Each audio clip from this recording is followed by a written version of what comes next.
And we're going to talk through some definitions now that we've kind of gotten ourselves into the conversation. We're going to review this in just a moment, but I wanted to move forward and talk a little bit about a couple of definitions. So the book presents two different kinds of poverty, one that is considered generational poverty, and that's defined as two or more generations that have been in poverty, which is suggested to be very different than situational poverty.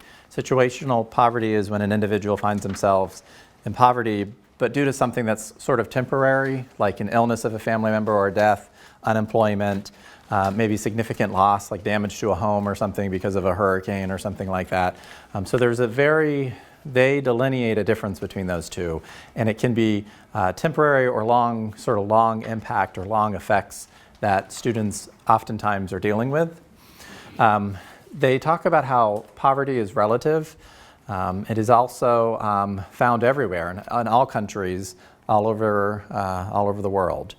And this work is based on patterns. So I had said before, this is not like cut and dry. It's like, black and white. This person lives in poverty. This person lives in the middle class. It's not quite. It's more fluid, and people can sort of transition or be at separate degrees of poverty or middle class.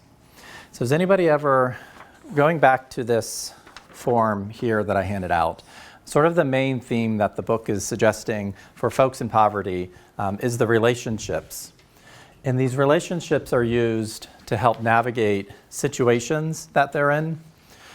Does anyone have, after reflecting on relationships and the types of sort of interactions that they have, the focus that they have in their lives, does anybody have an example that they would like to share while working with a student?